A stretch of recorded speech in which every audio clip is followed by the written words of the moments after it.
Oxfam advert going, oh, look, there's poor little Fatima with flies in her eyes. She's 9 years old. She's going to be married to gnarly old Mohammed, who's 80 and round to his fifth wife. And she's crying because she doesn't want it to happen. We must send money to these countries to stop that. But we're not. We're bringing the men from those countries and importing those sorts of crazy ideologies here. And also, when it comes to the men coming over on small boats, they're put up in four-star hotels with nothing to do. Like, they're given food, they're given internet access, and nothing else to do. So what do you imagine a load of 20-year-old boys all sort of hanging out in these hotels with not much to do are going to get up to? I mean, with internet access, I'm sure they will be exposed to the sort of, a more edgy side of the UK pornographic culture. And then they're going to think, where can I go and see some of these delightful young women in their skimpy clothes on a night out? Or they're going to think, I know where I'm going to find them. They're down there. They're coming out of that school. All these lovely young girls. Girls in our countries don't go to schools, let alone do they have false eyelashes and lipstick and roll their skirts up the minute they're outside the school gate.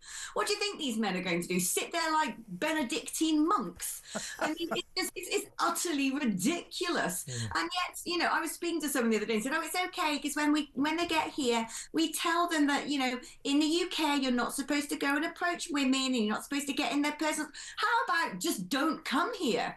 I look at what Trump is doing with these travel bans, saying to countries, unless you accept deportees, unless you sort out your vetting of people, unless you sort out XYZ in your country, there will be a travel ban on people from your nation. And I'm thinking, why in the UK are we not doing the same?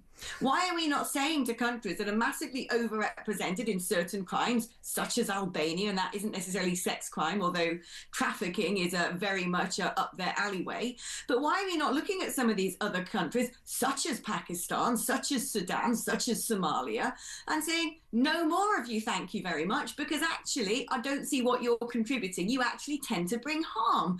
It's a bit like a front door policy of your own home. You don't just leave your front door open and let any old moron off the street come in, rob your telly, kidnap your daughter, steal the food out your fridge. You decide who comes into your house based upon whether they're a welcome guest, if they're going to treat your house well, whether you feel safe allowing this person into your own home. Well, this is my home.